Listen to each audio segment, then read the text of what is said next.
Where are you based, Ben? We're live. Yeah, I'm based in Tunisia, North Africa. I'm based Very out of nice. the New York City area. How about yourself? We're live, actually. We're live. Where are you? People Sorry, can Daniel? watch us now. Cool. Daniel Like is this is asking my me. first LinkedIn Live. I know. Really? I figured. Yeah. So actually, we're live. So when I think people will start watching, and it will show on your profile and on Daniel's profile that we went live. And actually, I can see that people started joining. So first of all, I want to say hello to everyone watching. Hello, everyone. Thank you for joining our weekly podcast. So honestly, Daniel and I were super excited to have Will Maktai with us this week. Not just because he's known, he's famous, not just because he's young and handsome, by the way. I'm sure, I'm sure some of the people who are watching this, will confirm this. Actually, you have one of the most successful LinkedIn growth stories, to be honest. I've talked about this with Daniel, and I think in 18 months or a little under 2 years, you managed to grow up to almost 100 million followers. It's not about the number of followers, actually. It's about the quality of content that you guys are sharing. You will one of those guys who are sharing really great content, very valuable information. And now, let me say this, okay? If I go back to 5 years ago, I started on LinkedIn in 2008. It was famous, to be honest, but only in certain circle, in certain population. Let's call it this way. Mostly in IT field, people who were in HR, recruiting, managers, executives. I started in 2008. I started because of my business, because I was doing business on LinkedIn, and I needed it, to target people. But then slowly, started becoming famous, started becoming more known to people. But it was only until 2020, 2021 that it has become so popular, and it reached in 2020, early 2024, it reached 1 billion users. Now I think it's almost 1.2 billion, I think, around that number. And only after, in the past, or maybe in the past 5 years, people figured the importance of having a LinkedIn account because it can add a lot of value to people, which we will talk about. Now, many people, with this appearance of AI, have figured that actually, you know what? LinkedIn is not just for hunting jobs, for searching for jobs, because people thought that LinkedIn is just create your profile, update your CV in there, and recruiters will contact you. But that's not the reality. And nowadays, there is a lot of competition with billions of people in this world who are active, who are sharing, or who have valuable profiles, sharing valuable information. People finally understood that actually, to attract attention, of the companies on LinkedIn, it's not enough just to put your CV. It takes much more than that. And then slowly, people understood that they need to be active, share stories, share experiences, share insights, share information, support each other, create a community or be part of a community. Okay. So for example, Daniel and I are part of the project management community, which probably is the second largest community on LinkedIn, or maybe one of the top three. Okay. Probably the first one is IT, second one is project management. I don't know. One of the top three communities on LinkedIn is project management. Okay. Now, why we're so delighted to have you, Will, with us? Because people in the past couple of years found out that they can actually create content and don't be shy of writing, of sharing content, of talking about stuff they faced, problems they solved, maybe some techniques they learned, and AI is helping them. However, the algorithms of LinkedIn are changing constantly. You've talked about this a couple of weeks ago with Chris in that podcast you had, that live one, how the algorithm is changing. Okay, and now we're gonna go broad, like talk about LinkedIn, algorithm, content creation, AI, how to be visible, how to attract attention. Why do you want to attract attention? What's your target and goal? And then we will narrow it probably to talk about all project management, and specifically, like maybe in the last half an hour, how project managers can benefit from such let's say, Yeah. useful techniques and useful tips and tools which are being provided. So we want it to be very relaxing, open discussion. Really, be yourself. We love your posts, Will, and we just will go with the flow. This is not an interview. This is just three people Yeah. I got it. in a virtual podcast to talk about it. So maybe asking you direct question. I will start with this one. Why did you join just a year and a half ago? Why did it take you so long to join LinkedIn? Or maybe you were there, but you were not just active. Yeah. What's really funny is like a lot of people say, yeah, I've been on LinkedIn for, 15 years. But I guess I see like having a LinkedIn profile and posting consistently as like, two really different things. And I think the interesting thing about LinkedIn's development is that it is a 5-year-old social network inside a 23-year-old company. And so like what that means is right now on LinkedIn, you're seeing it exhibit the characteristics of a really young social network. So this is like YouTube back in 2011, but people are left scratching their heads because they're like, wait, but it's been around for so long. But I only think that they introduced the social feed. I think it was around 2019. Correct. Yeah. Yeah. So I think that's the most important, like the first like obvious shift is they just introduced a feed and now you can start posting stuff and it becomes way more social, because before that it was really just like a directory of people's like professional profiles. So that's, I think, a big platform shift. And that's why, you mentioned earlier that it is harder than ever to get seen. I think part of that is because it's an early platform shift. And so you're seeing going from no one posting to like some people posting. But I still think we're really, really early because if you go niche, like at all, like so I run a software business called Say What. And, I've done some onboardings with clients who are in industries like legal tech. And if you look at their feeds are terrible. And like how interesting your feed is a reflection of how mature the ecosystem is. So if you look through your feed and you're like, this is boring. A lot of days I do. Then that just means that it's still very early. I love how you explain that. Because I'm certainly not a social media person. I just turned 51 this year. It's my kids and my wife's thing. And I didn't know that this only happened. But like I probably had an account since day one. I've never used it. I always imagined it as it's a place for a digital resume. That's about it. HR, recruiting, stuff like that.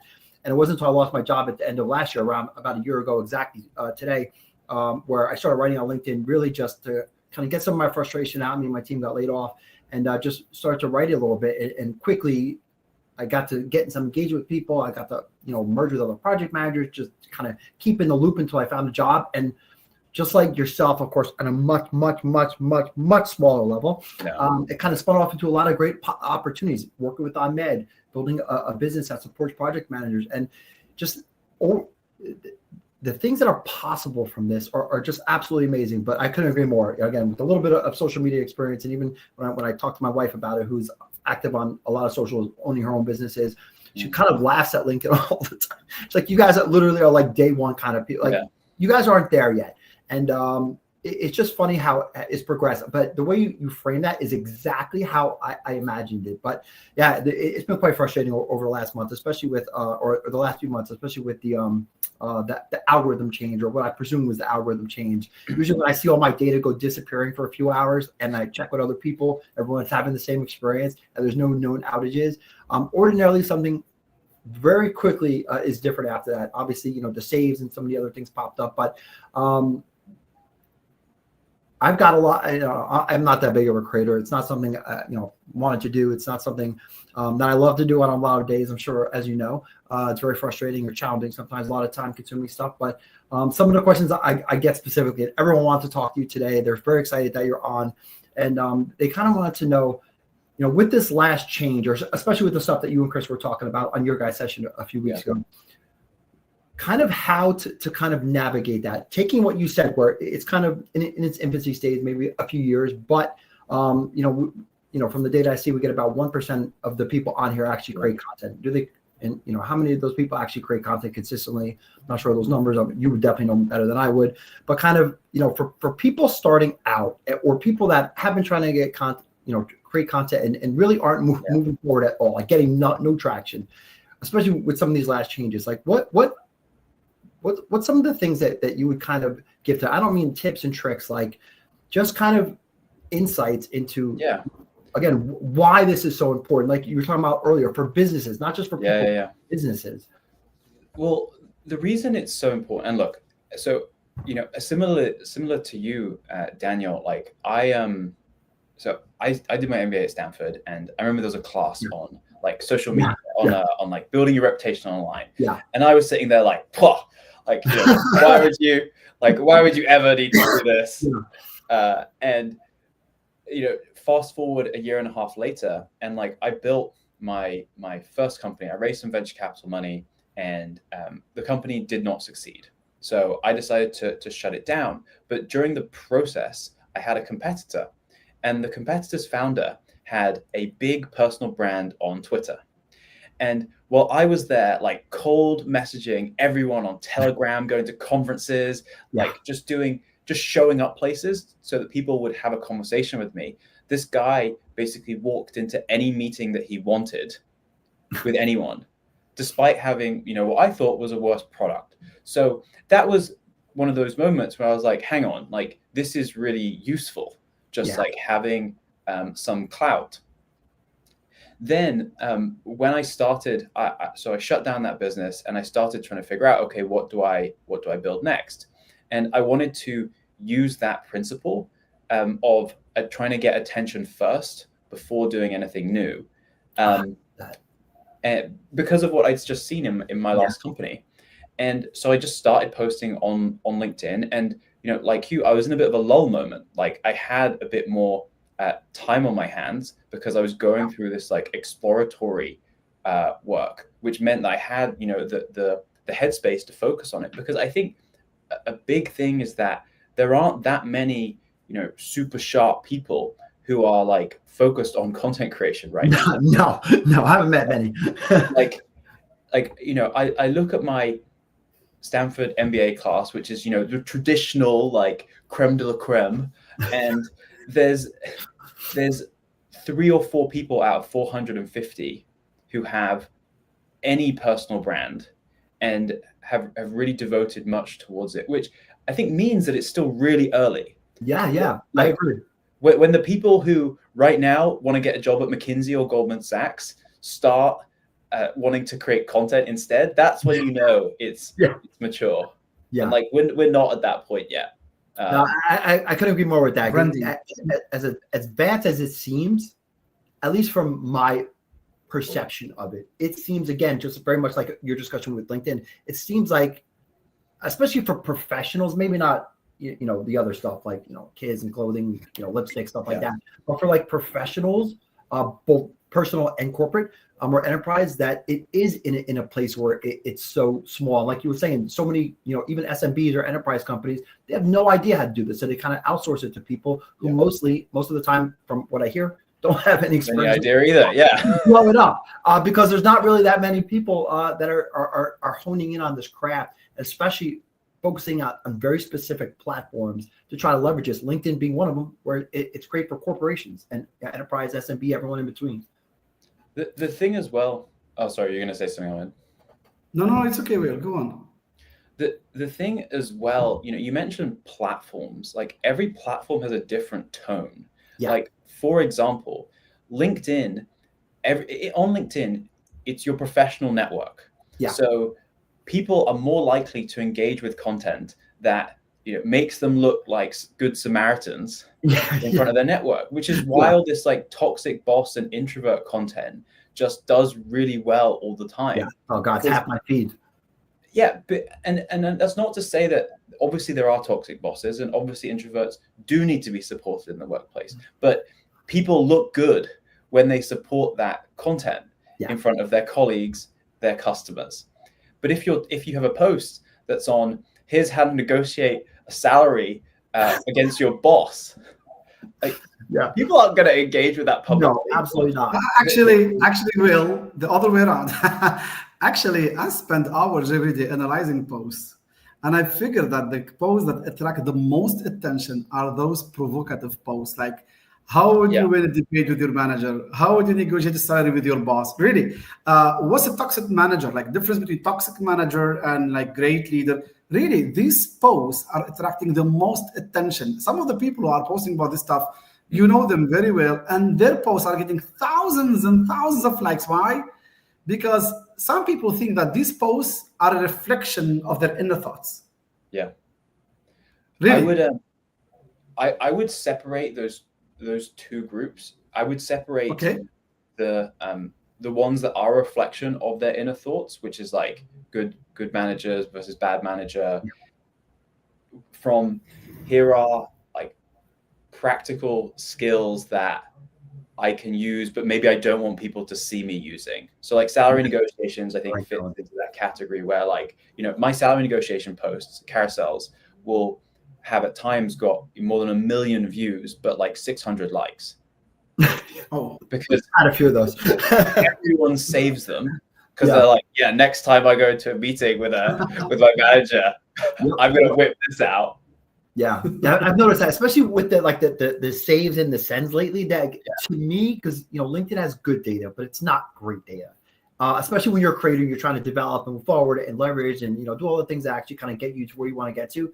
But the saves was very eye-opening because, like yourself, when I make a certain post that I know are kind of like what Ahmad said, kind of like, I know people probably aren't going to repost this because it is a little confrontational or something like that. But then I'll see like 2,000 saves on this or sends to other people, but like, 35 likes or 300 or 400 likes as opposed to, like you said, 12,000 likes, but nothing. It's just, it's since they expanded that portion of it, it's gave me like a lot of insights how do people really act and function behind the scenes, not just how they present themselves online.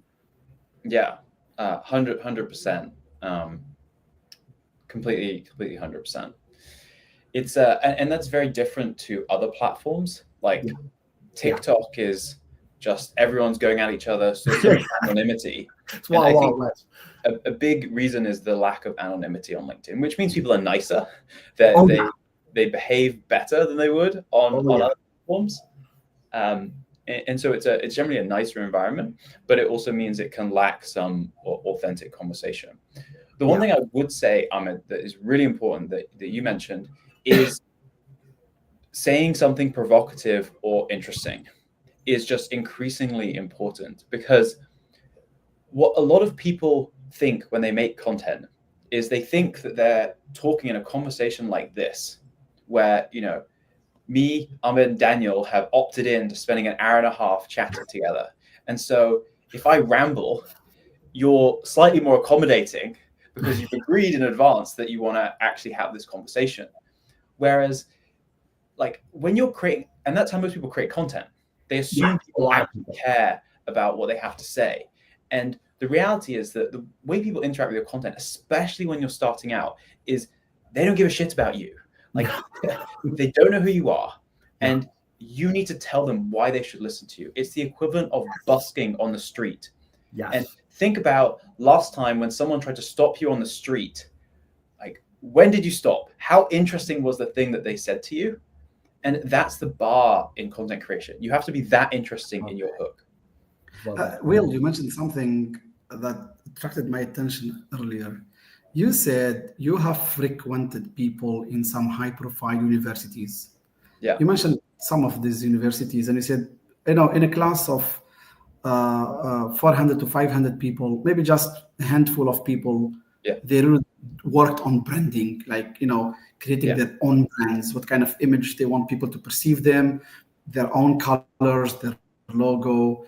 Not necessarily having a company, just a brand, like, a style you're following, a way, a niche, of people you're addressing, what you're posting, how you want people perceive.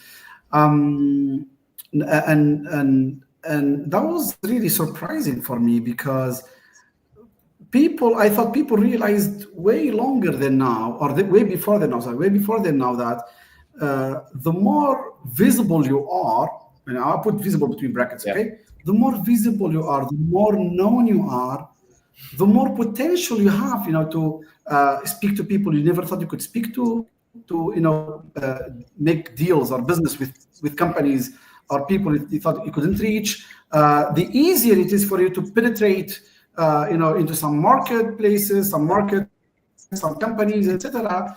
Why do you think people didn't think about branding way earlier? That's the first question. And second, why is it right now known in the professional environment where all of us belong to, that if you have LinkedIn, that's the first step in like being in the, let's say, best 1 billion people in the world. And if you are even active, that's even better. And then it goes, but after having LinkedIn and being active, how many followers you have.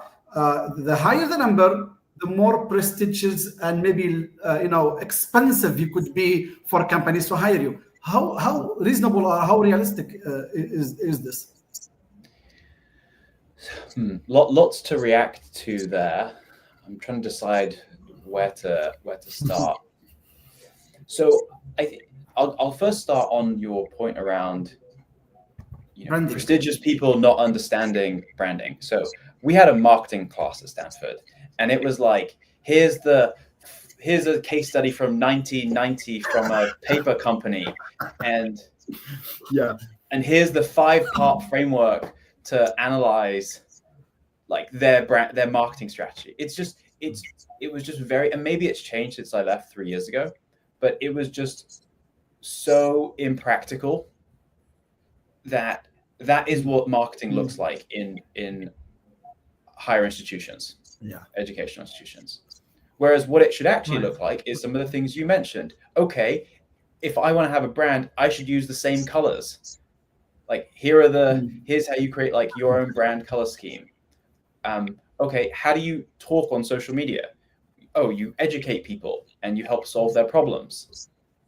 And it becomes this like fusion of, well, in traditional marketing, there is no emphasis on psychology. And on social media, marketing is all human psychology. Yes. So I think there is just this big disconnect right now between the reality of marketing today and what marketing education and professors study. Because you think about it, like a professor on social media now should have a big following. Yeah, you would think. Because if they're going to teach this stuff, they should know how to do it.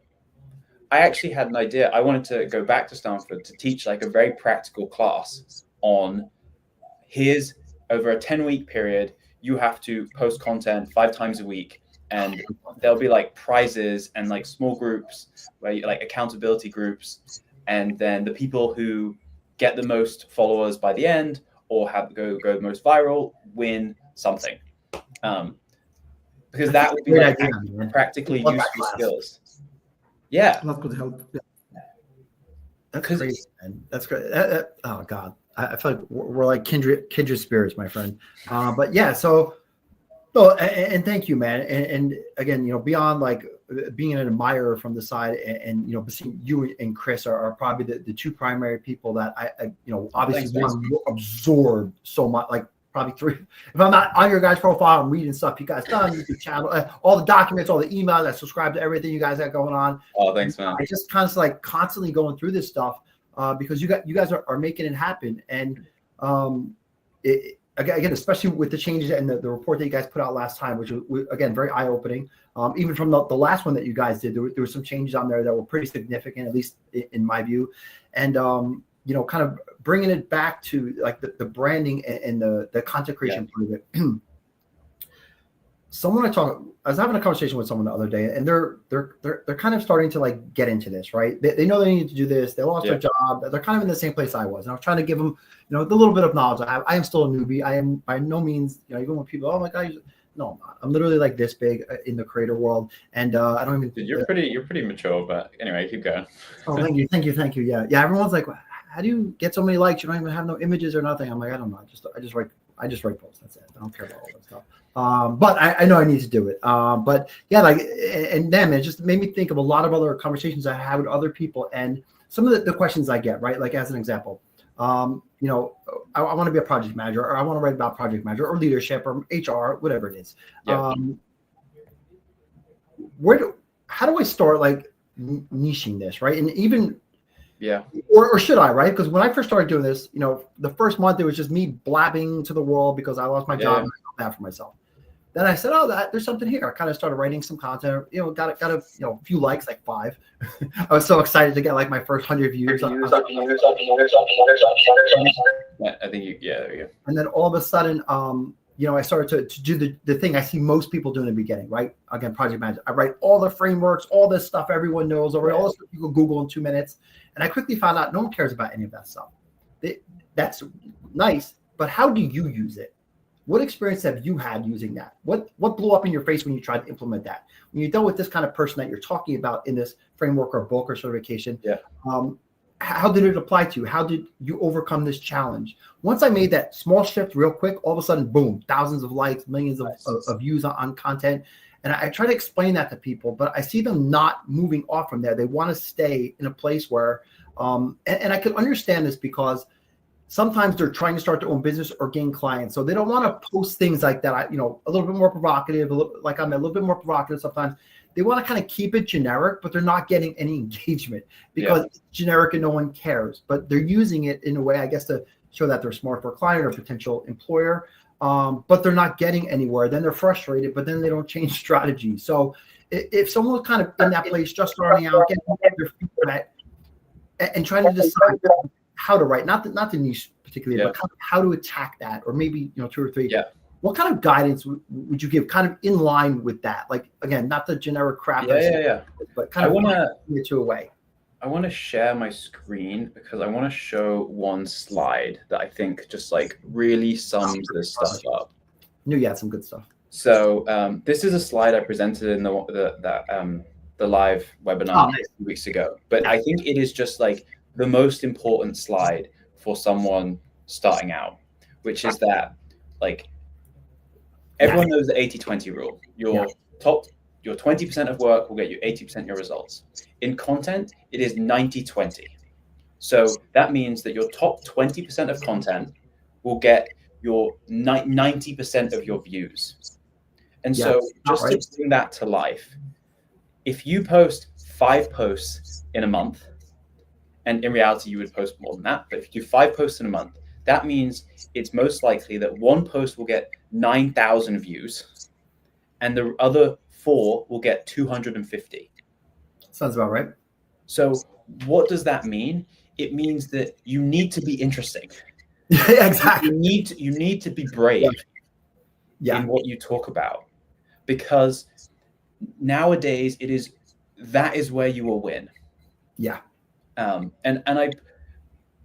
That is the most important, like, basic principle of content creation.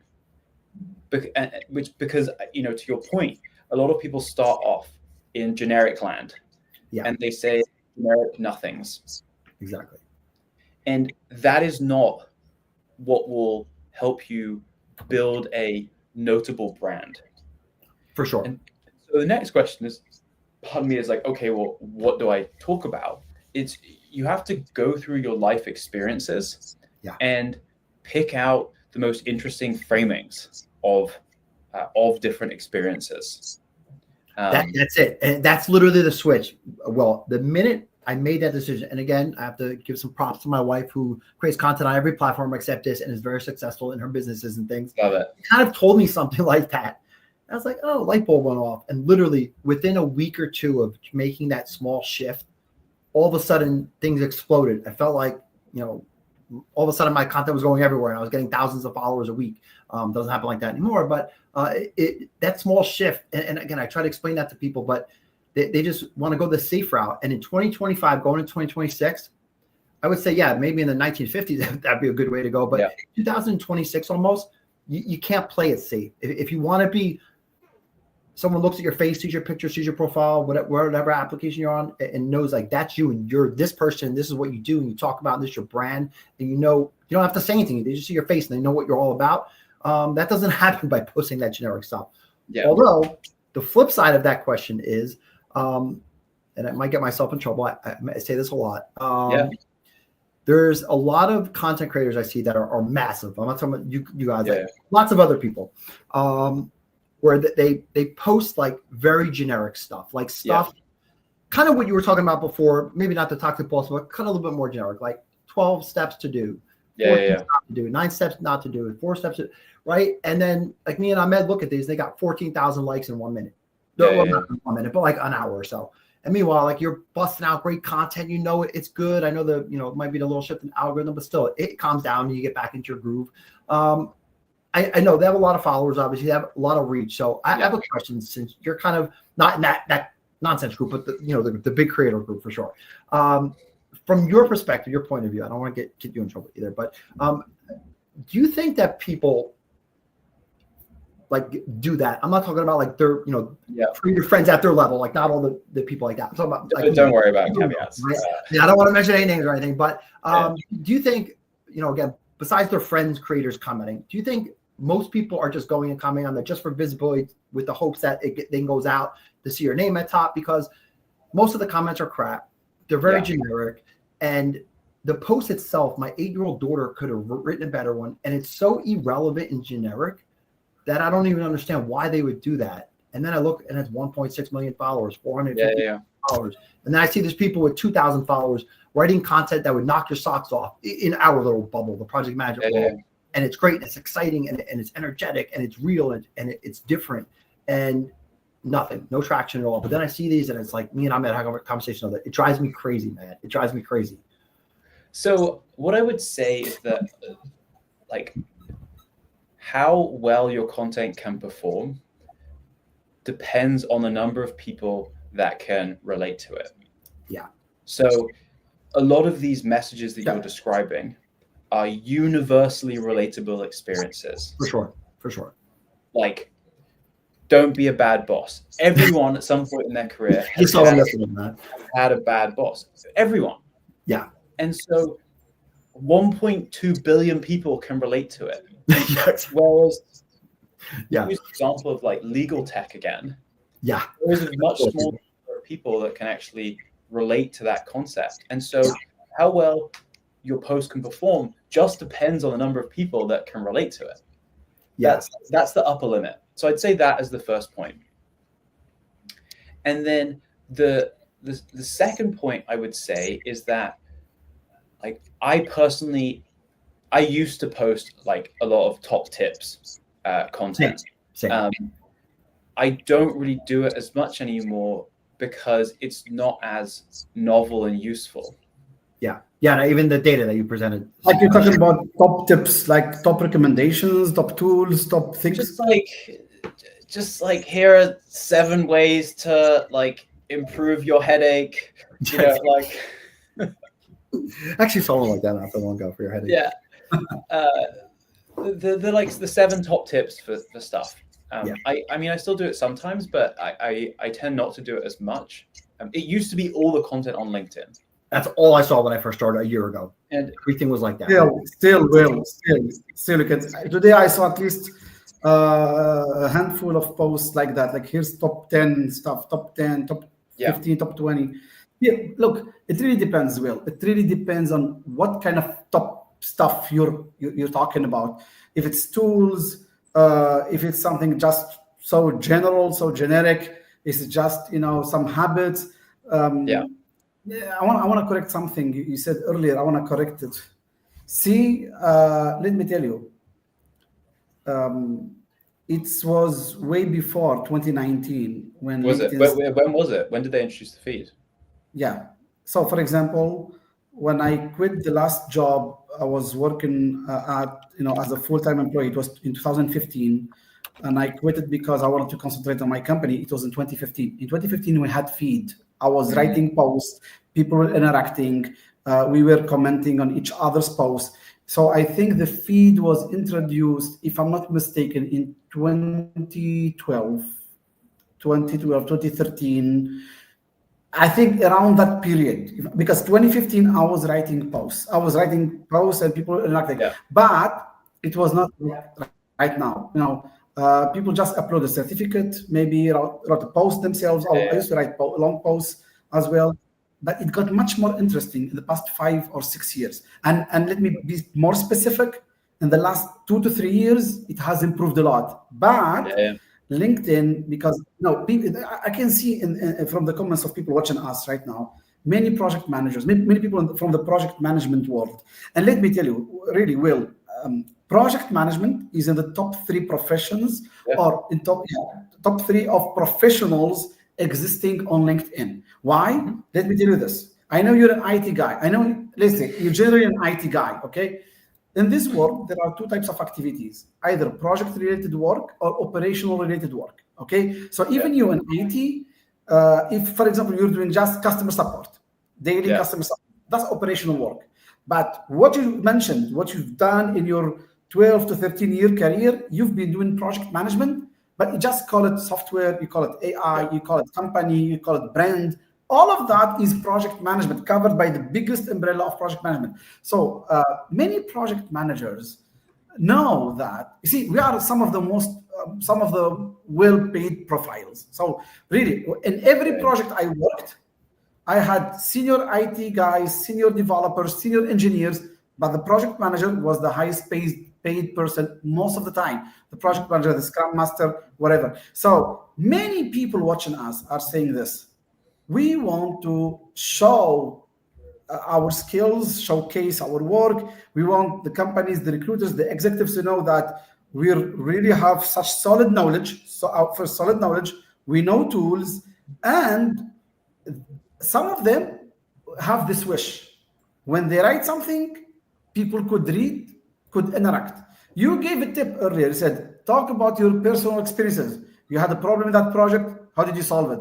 You went through a certain situation. How did you come out of it?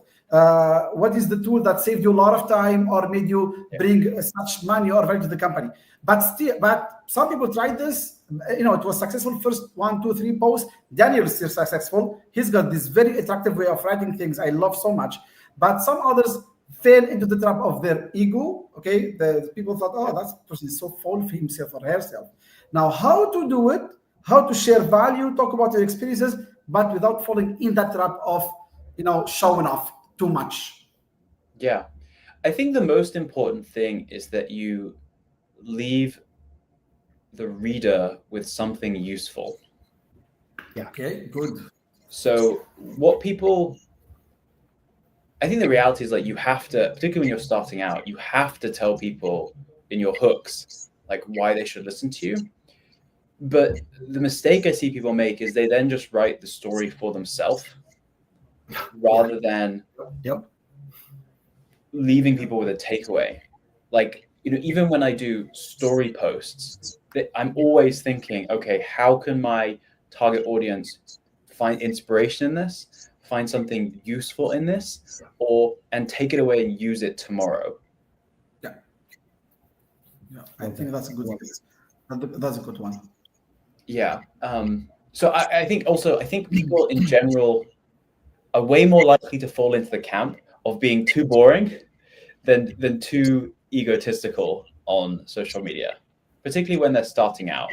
Yeah. I could definitely see that, and just from the many little tiny followers, people, small followings, I definitely see that. Way later on, there's a shift that happens ordinarily, but that definitely happens, because again, like, the internet is forever. I don't care if you delete it, like it's there, right? And people want to be careful especially on a professional network, right? Future employers, your own businesses, potential clients, like, people want to be very careful what they put on there. But then you get to a point like, who cares? This is what I'm doing for now. Like, I just don't care anymore. But yeah, I think as well, Daniel, like, we're coming into the era where everyone knows that everyone else is flawed. Yeah, exactly. Like, none of us are perfect. We all have flaws. Yes. I remember hearing a story about, everyone thinks of Warren Buffett and, like, this guy is just so put together. He can do anything. Yep. And then I heard a story that, like, his current wife like found him after I think his prior wife had died or something like that. Maybe they broke up, and he couldn't make a cup of tea. Wow. Like the guy couldn't make a cup of tea. And well, why? Because he has been so focused in one area of his life, and he has become so good at this one thing that everything else has fallen by the wayside, including how to do basic cooking. Yeah. And that's not a dig at him. I think it's just like it just speaks to the fact that like none of us are good at everything. And Exactly. we've gone past the era of people pulling others down just because they're not perfect. And we're now moving into the era where it's actually acceptable. And the people who will get ahead on social is the people who acknowledge that in their own content as well. Oh, I couldn't agree more. And I see it myself. And even again, when I write, I am not perfect. I'm a human being, just like everyone else, right? And again, when I first started, besides the generic nonsense crap of project management, I used to do a lot of things about like all these cool things I did in project management, but no one cares about that stuff. Again, like once I said, I'll do my project blew up, like my stakeholder wanted to throw me out a window, all of a sudden, like people are all over that kind of stuff because that's the reality of it. And that's why even when people like, well, what is kind of like your niche in project management? It was back just down to like, I just say it like it is. Like, I don't know if that's a niche, but like, that's just how I consider it. Like, I tell you how it really is in the project world.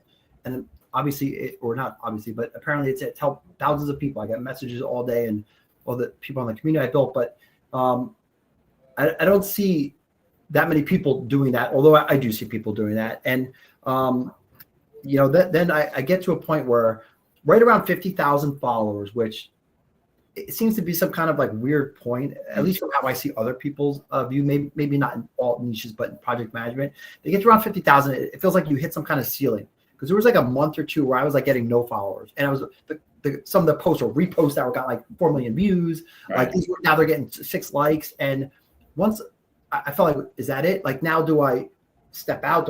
Instead of talking about just project, do I talk about leadership? Because leadership and project management go together, but broadens my base of people to talk to.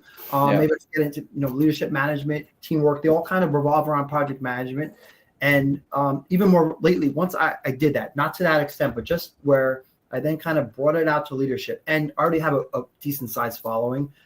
So 90% of the time when I do those posts now, again, not stepping out of project management, please. The project manager people kind of feel like I'm already writing to them because I have them as a follower. Yeah. That's what I write about. But it expanded my base. And then, of course, speaking with people I met and connecting to different regions that I've never connected to before, all of a sudden, within like 3 or 4 weeks of doing that, kind of taking a step back, like keep my kind of toe in the water.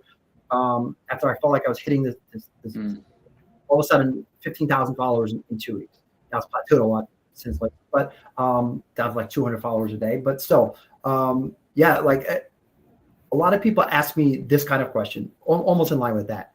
My niche is so small. I tell them to broaden out, right? Don't go too crazy. But do you think like there comes a point where you have to start writing, I don't want to say more generically, but definitely kind of broaden it out a little bit where, again, you're kind of still a toe into what you've been talking about, but step it out. Like, again, leadership, that applies to everything. Management, that applies to everything. I've kind of done the opposite in that I originally spoke about, so when I first started posting online, like, what did I have a right to talk about? Well, I had gotten jobs at like fancy places like Goldman Sachs, and then I worked in private equity, got an MBA from Stanford, things that people would traditionally see as like high signal corporate jobs. Oh, for sure. So I originally posted about how do you get ahead in corporate? Like how do you get a new job? How do you improve in your career? And then as time went on and I started Say What, I then started and I built Say What to like more than 500K in annualized revenue.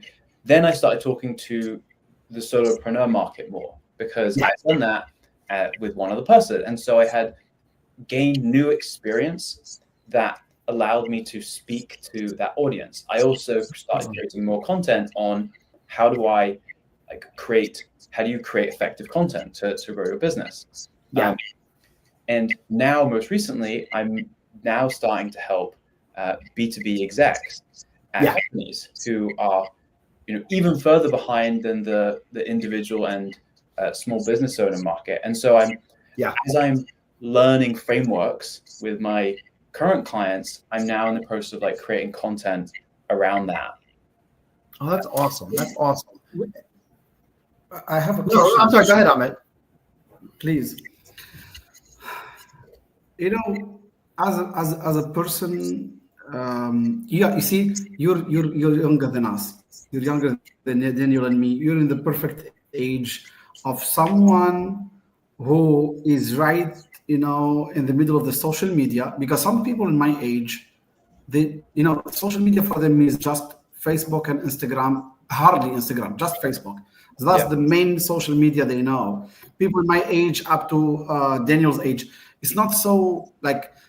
But people in your age, they're right in there, right in the middle between the younger generation, which they call Generation Z now. I think the Generation Z, generation of Snapchat, of TikTok, and stuff like that, and us. So you're like in the middle, in between. Yeah. Soon that Generation Z, they start already joining the labor market. In your opinion, how is LinkedIn really that special? Does it really stand out? Does it have its own people? Or right now, anyone who wants to build their own brand, be visible, be known, they really need to be present on more than one social media platform, not just LinkedIn, maybe two or three more. What do you think, Will? I think two things. I think the first thing is that you want to choose a platform based on your goal and target audience and what you have to share. So that's the first point. So for example, if you are going to sell, what's a good example of this? Like anything to consumers, really, then LinkedIn is not the place to be posting. It's just not. That's not where these people hang out, and they're not in that mindset. But if you're selling something like a B2B product, then LinkedIn is probably a good place to post. And especially in certain niches, like probably project management, sales, marketing, more traditional tech.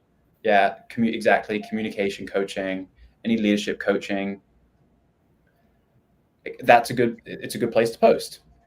So point one is just choose the platform which is where you're most likely going to find your people to start with, and then pick one.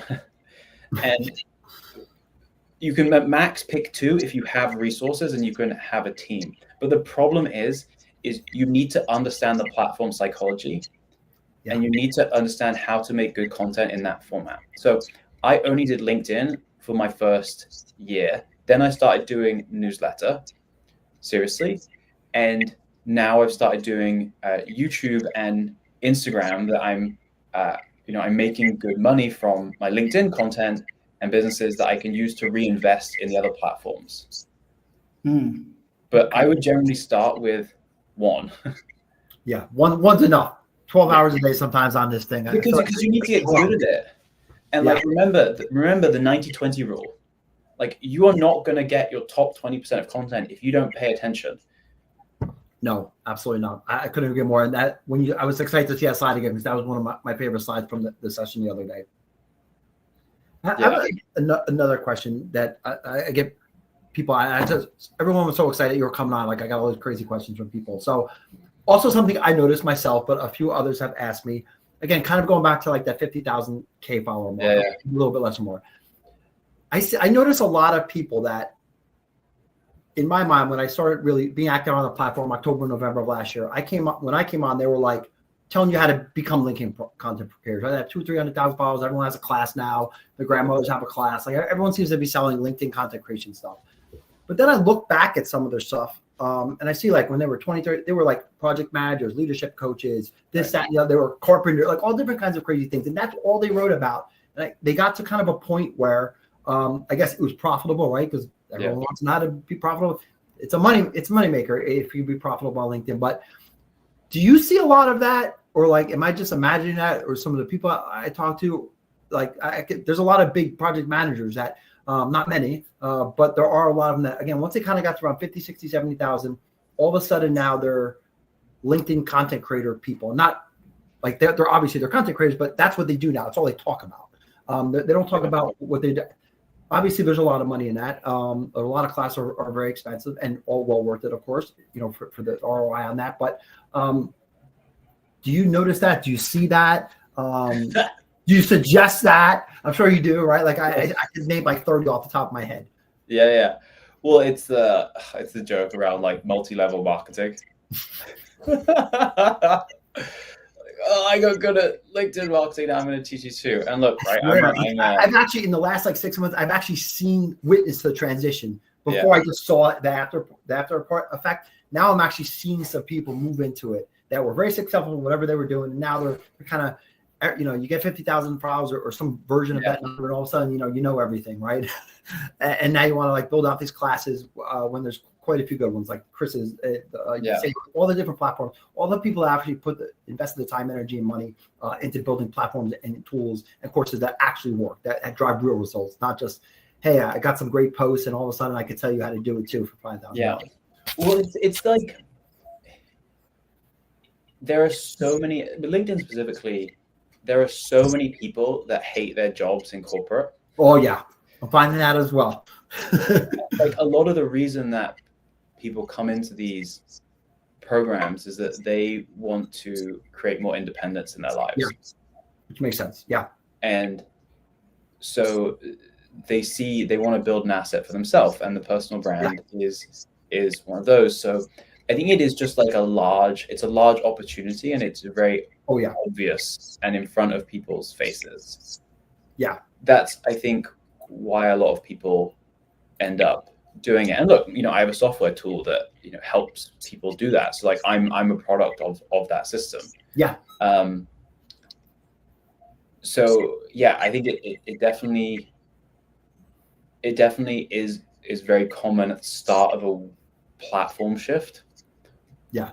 When not many people or companies know how to do it yet. And so there is just like high demand for education on that topic, and there's a lot of people that it applies to.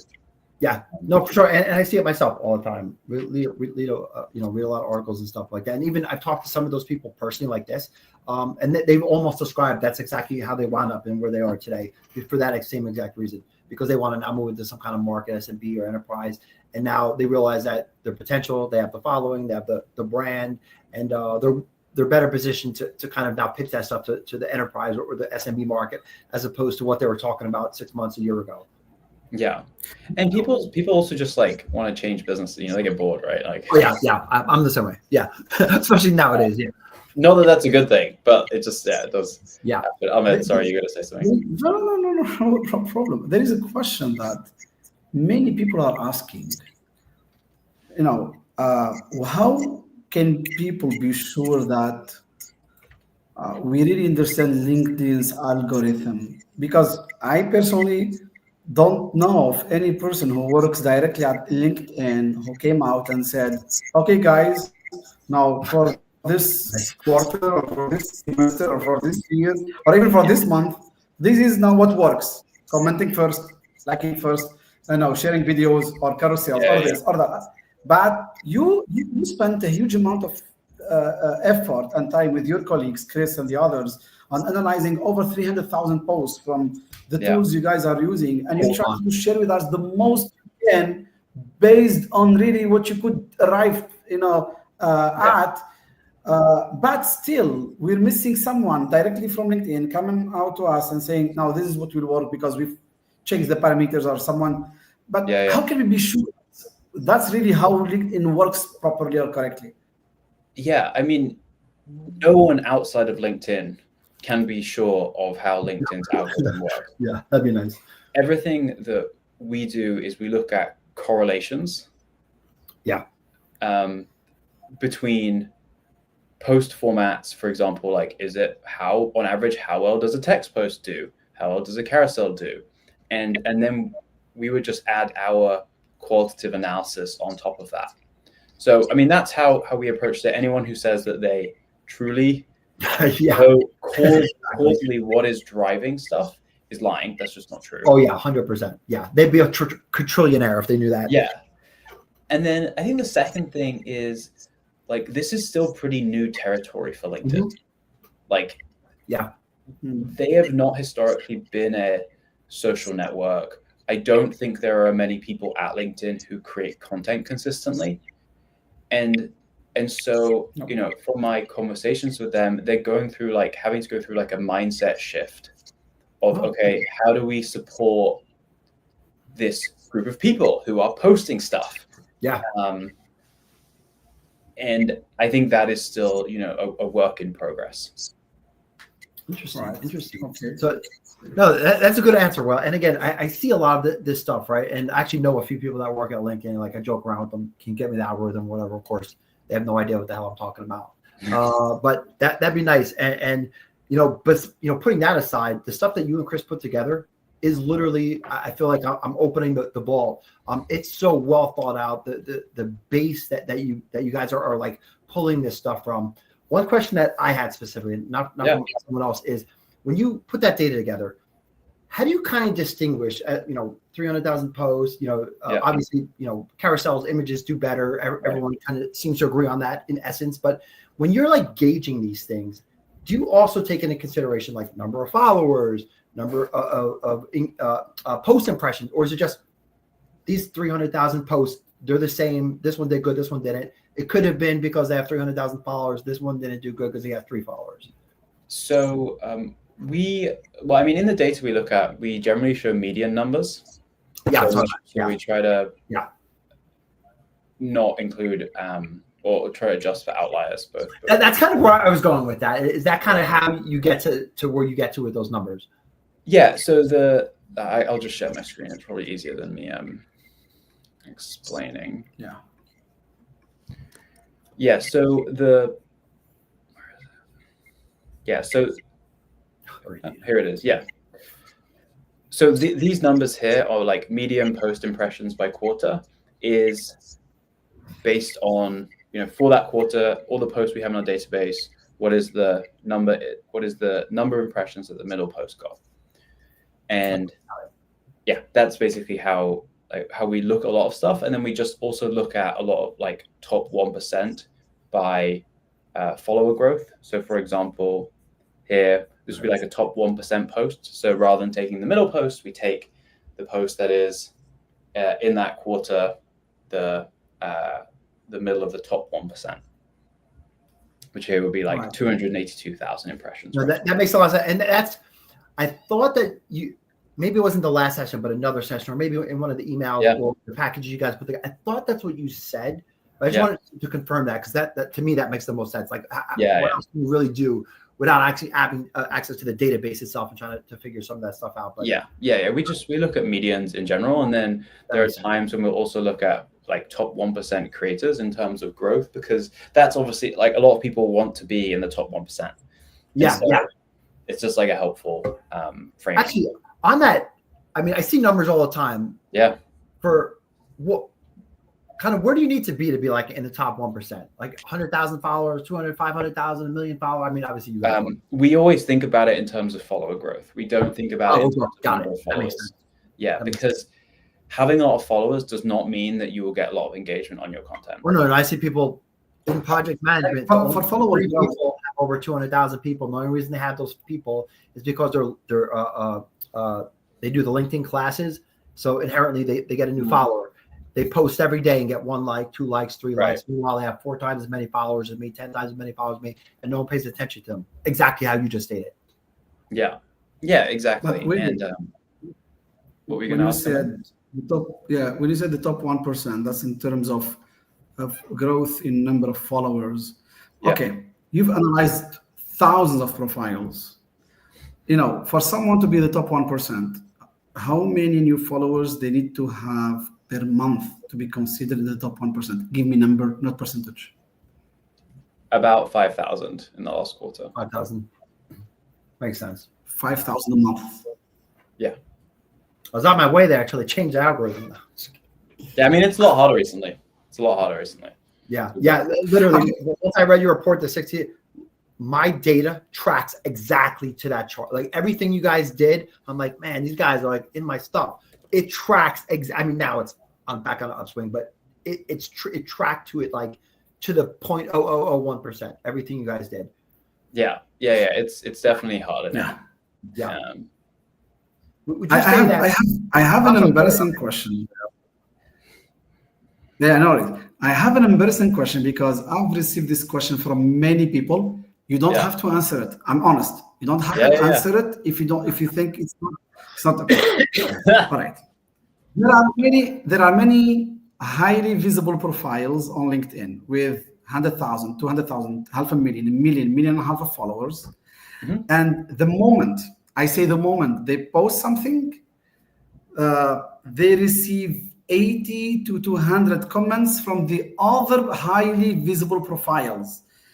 People notice this and they say, oh my God, okay, this lady, she just posted this post on all the other highly visible profiles, they commented the same moment. And then it happens again with that guy and the others. And they said, no possible way that this is organic. Is that something? Now, this is the question from the people.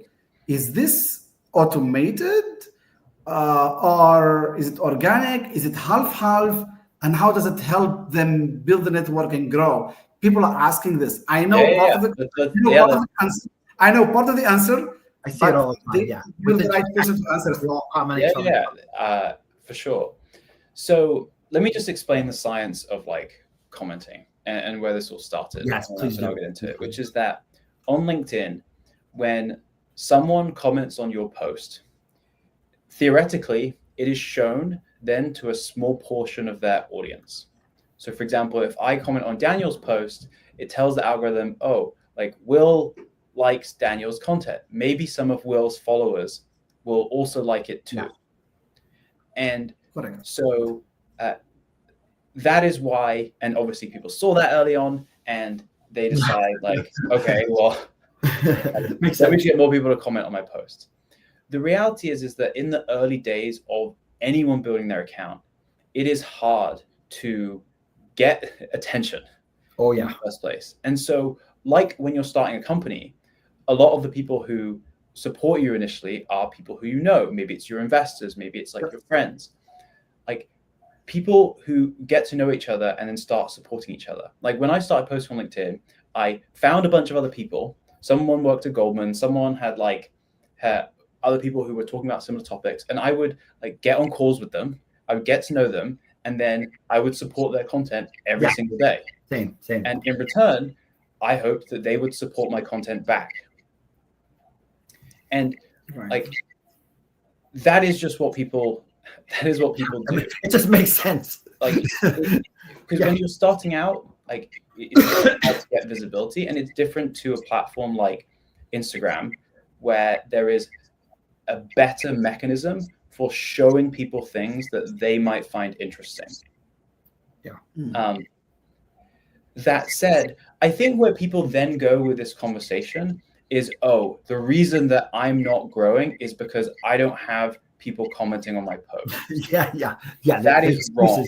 Exactly. The excuses. Yeah. The reason people don't grow is because like that often is their content is bad. And that involves like looking in the mirror and being like, oh, how can I need to improve. Like my Instagram videos get between 1 and 500 and 5,000 views. They're not very good. And I am trying to figure out how to get better at it. Yeah. And so my point is that people think commenting is the answer. Commenting can help you a bit, but it is not the answer. The answer is making more interesting and useful content. Exactly. And then I want to answer your final question, which is on the big people. So LinkedIn is actually very small. People think that there is this like group where all the big creators know each other and hang out, and they all chat and you know that it's like the 100K plus club. I know this because I used to think it as well. I used to think there was a club. There's not a club, unfortunately. There is just people who get to know each other. Exactly. And because it's a small universe, like you both know everyone in project management. Yeah. Like it's also true in other niches. Yeah. Makes sense.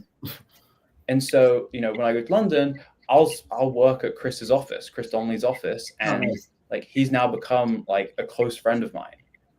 And that's what I was gonna say. Do you guys just kind of get into business relationship partnership? That's what it seemed like, because I was always following Chris, then I started following you, and exactly it seems like you guys did you guys know each other before that, or just kind of organically? We went to the same university, but we didn't really know each other well at university. Like we would say hi if we walked past each other in the street, but we would never like chat extensively. And then we just got to know each other. Like I helped him with a bunch of his businesses. I started coaching in his like accelerated programs. Then he became an investor in Say What, and like we both kept looking for wins. Like, how do we help each other out? And like that is how you, particularly if you're a small, like I'm the smaller person, right? So when you are the smaller person, if you find people that you're like, I want to work together more, you just need to help them. That is all you should focus on. Is how do I help these people make more money, like get out of tricky situations? That is all you need to do. And then eventually they'll be like, wow, this person's actually made me money, added value to me. Like, how can I help them in return? No, I'm going to say myself, I'm value. Like I've literally not made one actual cent off LinkedIn. I've had lots of opportunities too. I'm working on some other stuff on the side, but I wanted to just spend one full year doing everything. This might sound crazy because I don't have a job right now. Thankfully, I have some savings. But I want to spend one full year giving back to the project management community, every ounce of my blood that I can, hoping that it then pays off. Okay, I didn't do it for that, but if nothing happens, nothing happens. I don't think that'll be the case. But and I've seen a lot of other people not do this. Even, like me and Ahmed talk, we're like, becoming best friends now, and we both try to talk to other people, and at least in our own little bubble. I try to work with people sometimes. I'm like, hey, dude. Even sometimes I have 5 times as many followers. I don't have that many followers, but I have more than them. Like, hey, let's comment on each other's stuff. Like, I really like your stuff. Not just to do it, just to do it. I actually enjoy their stuff, and I would never do that to someone I just didn't know, right? But I try to work with some people sometimes, and they're like, oh, maybe one day, and then they just fall off, and then I hear them complaining about like nothing's happening, dude. Like, you have to. This is a social network. Maybe not be like Instagram or TikTok, but if you want to all grow and create value together, you have to do it collectively. Maybe not every single thing, right? You have to touch each other, at least in some part, and help each other where you can, of course, if it makes sense and the time allows it. And hopefully, like you guys have a great story. I didn't know that you guys. It seems like on that video that you guys have known each other since you guys were like little kids. It's just you guys just get along so good, at least on the outside, anyway. But like I like me and Ahmed, the same thing. Like we're trying to create a little group of like 15 project managers that have, a good amount of followers, 40, 50,000 or more. But we can't find that many because there just isn't that many. But let's kind of all work together, not just like a pod, but let's truly support each other's initiatives or training or whatever you're working on. We want to support in any way possible. And we're finding it so difficult. To find other people. We're backwards for people when I'm involved with them. And I don't expect anything in return. And I just feel like there's so many people are like so selfish nowadays. To their own detriment, because like they're not understanding all those people that want to help me, didn't want to touch me. I've now gone. I haven't made a cent from LinkedIn, but it's a good thing. I've surpassed them by like 1 million times now, and they're still talking about the same thing, not doing anything, and they're also in a little bubble, not doing anything. But they're not helping people, elevating people. They're not creating value for their own community, not just the larger. They're not creating value for the little community that me and Ahmed are in. And it just drives me crazy. Sorry, that's my own personal stuff, man. No, it's funny. Like I don't know. There was a period of time when like I think people were complaining to Favicon. I don't know. Have you seen Favicon? The like. Oh yeah. Don't get me started. There were a bunch of number one content creator and project manager for 7 months, and their group of people got together and got me blacklisted, so I could never have an account. Well, I can have an account if I pay, but I could just never be on the list because I came out of nowhere. Knocked out these people that have been doing it for 4 years. I don't even know what Favicon was at that time. I could care less. Yeah. And like, this is all that matters to these people. The minute I stopped thinking like that, my world opened up, man. And all of a sudden my mindset is completely different. Yeah. So I got like, I don't really pay attention to that stuff, but I had some people being like, how do you get so many comments? Well, I have a product that has 600 customers that they're all trying to be, you build a brand on LinkedIn. And I do a session every 2 weeks with them. I'm responding every day in the community, trying to help them with like what they're working on. So yeah, they comment on my stuff more than people who post and ghost. Like, I swear the answer is the answer is right there in front of you. Maybe, not become a bazillionaire, not 8 billion followers in 2 days, but I feel like the answer is so obvious that people see it, they ignore it, and then on the other side that complain why nothing's happening. You have to put the footwork in. I don't care whatever that looks like for you, within your little life. You have to put the footwork in. You have to. I have a question. Or it doesn't. Yeah. Tell me. I have a question, and then a small question, and then a bigger question. You said you have 600 customers in Say What, and I have those interesting profiles that I personally, follow what they post. Yeah. Like, if you don't mind, I can name some names if you don't mind, right? Sure. I don't know what you're talking about, but yeah, go ahead. Yeah. I mean, those guys with 200,000 to 500,000 followers to 800,000 to 1 million, and the stuff they post, it's a lot about leadership. A lot about leadership. Some stuff, sometimes they get technical, but it's 60 to 80% about leadership on, good behavior and best practices. Are some of them your customers? Are they in Say What? Yeah, some of them. Some big creators, are customers of Say What. Then they're generally not as active in the community, because the people who are more active in the community itself are the like earlier stage people who are like trying to figure it out. And generally, like the big creators have already figured out their system and how they're doing their stuff. Okay. Now here's the bigger question. Yeah. I told you earlier I have been on LinkedIn since 2008 because I opened my LinkedIn account because in 2008 I launched my training company. We train in project management and we prepare people for the PMP certification in particular. Okay. So and I don't know for what reason I chose LinkedIn. My colleague at the time, my co-business partner or my business co-partner, told me that is professional network. So I chose LinkedIn, and since then until now, 95% of the people who attended my training know me on LinkedIn or know me from LinkedIn. Okay, that's okay. But I never call these people customers. Never. Even last week, I had a discussion with a colleague of mine. She's sitting in the same office with me. She told me something is your customers. I said, I never call them my customers. I call them my community. We are all part of a community of project management enthusiasts. Okay. And even when Daniel and I talk offline, we call it community. Even earlier, a few minutes ago, Daniel said community. Now, here's the question. I'm going to tell you this, and this is to both you and Daniel, and really think about it before answering, please. Because the world is changing. I come from the IT world. I come from the software world. I come from IBM and after IBM, okay? And technology is taken over, whether we like it or not, whether we admit it or not, technology is taken over slowly. Now, specific areas, then broader areas. Now, I think some of the skills that will stand out in the near future for people having them. Okay, my light went off. Never mind. All right. I can still see. You still look great. Yeah. All right. Some of the main skills that if people have them, they will stand out really, really well. One of them is being able to create or be part of a community, maintain it, and contribute to it, add value to it.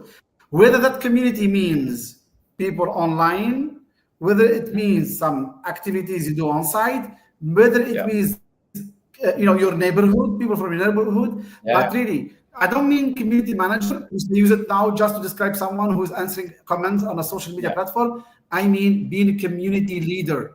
What do you think, both of you, Daniel and Will, about this? Do you think being a community leader is going to be soon one of the top skills or some sought after skills in the near future?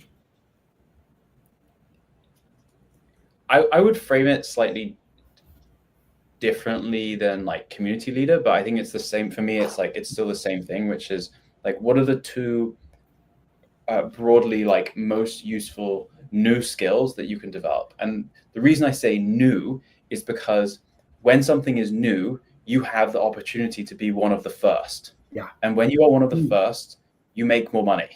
Oh yeah. So just purely from like a self-interested perspective. Yeah. And so what are the two big new skills that most people don't have right now? And that is one, like knowing how to or building a brand. And that just means like building trust at scale. And I think that's what you're getting at as well in your community point, which is that you help lots of people, and so they trust you, and so they listen to you. The second thing is using AI effectively. That's a very boring answer, which you've probably heard a million times, but it's important. Like, yeah, truth. because you will just be way, way, way more productive. And yeah, not a very interesting answer, but those are the two most important things that you can learn right now and just be incredibly good at. And like to get more specific on the AI stuff, it's okay. Like you could build a business helping small business owners to automate some of their processes. Like that is a great business if you're young, or actually at whatever age that you can do. You can build automations that help save businesses money that don't want to have to think about it. Right. So anyway, yeah, that's my diatribe on those two. Great answer, man. Couldn't agree more. And I actually see a lot of people that are project managers. They couldn't get jobs, and AI is becoming more of a thing. They even learned something as simple as ChatGPT or Gemini, or one of the other ones, and now they developed with almost no money in their pocket. One particular person I'm thinking of, literally almost homeless, brought that into a diner by the house, and now they take their project management agile skills, take AI, and now sell it to small businesses to create agents for them and phone answerers and email automators. And now they're creating over $1 million a year in less than a year and a half just by doing it. Which is amazing. The market is wide open, especially they want to go SMB, which in New Jersey and New York, it's untapped. It's untapped. And you just need to go like wherever your town is, like just go around all the time. Go to your chamber of commerce and just like knock on the door and be like, hey, I looked at your website. Like you don't have a customer support agent. Do you have someone here who's doing that? I can probably save you a couple $1,000s a month. Yeah, that's it, man. I feel like the economy is in a strange place, but the opportunity, like I was trying to look at glass half full, man. Like the opportunities are endless in my mind. You just need to grab one of them and just. It's one of those moments. You know, I think it was like Bill Gates and Jobs were born within like 2 years of each other. Oh yeah. Something like that. Yeah. And that was because, and they both were so successful, partially because they rode a wave. Well, like, hey everyone, there's a wave. Yeah, exactly. I screaming from the rooftops. There's a wave, you know? Exactly, man. Like, dude, the opportunity, like, just you hear the news and like all these trillions of dollars coming to AI and data centers, all these things, and everyone's afraid to lose a job. Flip that on its head. That's a massive opportunity for you to make a lot of freaking money because of it. Yeah, I also want to respond to one thing that Rayan said in the chat, which is like, yes, I wear my green hoodie whenever I do. Oh, nice.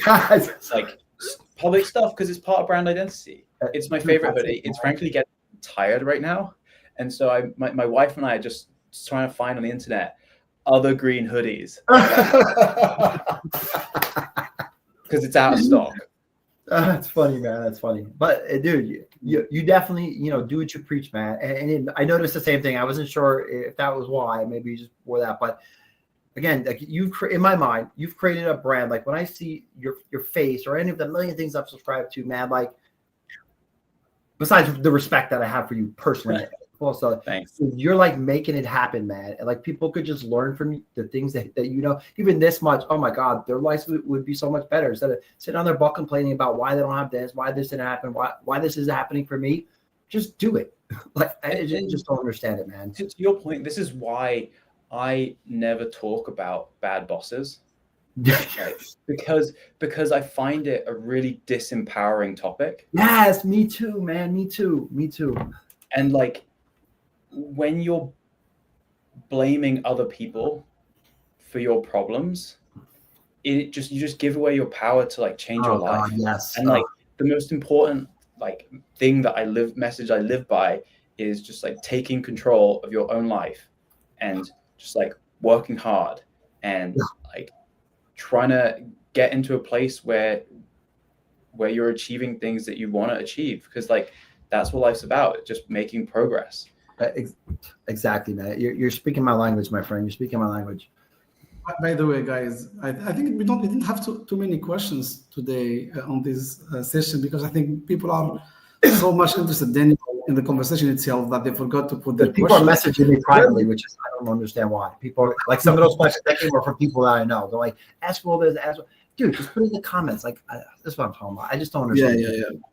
Yeah. Will, did you know that for some people, and this is so interesting, for some people, they're so satisfied when their posts get X number of likes, like 100 or 1,000 or 2,000, and it's much more important to them than even making money out of those posts or out of their activities on LinkedIn, which is, I don't know what to call it, but I think it's a new era. It's something new we're living, that people are counting the likes, the comments, the shares, the interactions, Dopamine hits. sometimes even more than how much money they can get from what they're doing on that social media platform.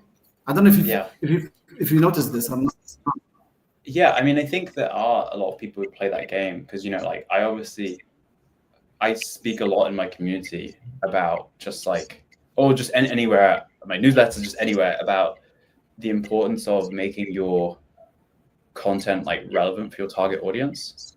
And I still see people doing the whole like remote work is the best. Like that's another one of the topics that drives me mad when I see it. Yeah. Which it gets pretty good engagement, but I just don't know how it makes people want to work with you more, or like, or want to, like, you know, one of my most viral posts ever was like, be kind to everyone, which yes, like you should be kind to everyone, but like that message is not going to make people think that you are a unique thinker or that you're smarter or that they can learn from you. Yeah. That's literally why I try. I try to say this last question. Then I let you take it over. Go ahead, man. Go. Please, really, I wouldn't raise this question. See, the posts that get the most comments and likes on LinkedIn are those motivational / leadership posts. Those are the most. Okay. Now, for how long this will continue? For how long those posts will continue to be always the top, like the number one post that get reactions and interactions, and forever. Forever. Yeah, they have the largest addressable market. Yeah, everyone. 7.5 billion people. Yeah, like there will always be the posts that get the most engagement because they apply to the most people. Especially with the crazy world we live in today, man. Yeah, like let's take the other example. I talk about volcanoes. How many people are gonna like my post on volcanoes unless it's like something that's really happened like just there and then? Yeah, different. Yeah. Japanese people, just Japanese and Indonesians. Yeah. So it will always be, but that doesn't mean like, and you can post that stuff. I'm not saying don't post it if that's like your business. It's just that the question I always ask people is like, will this help you grow your business? Yes. Literally, you should frame everything for that. Yeah. Or whatever you there was a guy who started on LinkedIn last year, and he sells honey. He's a beekeeper. Really, I'm serious. He's a beekeeper in Tunisia. Really. And he called me once on the phone and he said, "Hey, Ahmed, I'm starting my business as a beekeeper. I'm serious. And now, how can I get customers?" I said, "Hey, guy, hey, man, I'm on LinkedIn. I'm not on Facebook or I'm not on Instagram. I'm on LinkedIn. It's a different style, it's the same people who are on Instagram, on Facebook, but on LinkedIn, we have different kind of posts." He said, I want to try. So he spent now 1.5 years talking about honeys, bees, health stuff, etc. Believe it or not, 2 months ago, I became Oh, his no. customer. I bought my first 3 Really? kilograms of honey from him. That's I'm weird to hear sure that. more people really bought honey from him because why? He was consistent. He didn't give up. Well, he didn't give up. Oh, that's it, man. I think he should be talking about honey on Instagram, and I think he should be exactly. showing the process of making the honey and Dude, like. that's a perfect environment for that. Man. Yeah, I'm not sure LinkedIn is there. I mean, that's great that you bought his honey, but like, yeah, I think he should be posting on That's Instagram funny. or maybe Facebook, Right. like Yeah, wherever. I mean, Facebook. Yeah, there's another good one for that. Well, dude, it's been great. This has been so much fun.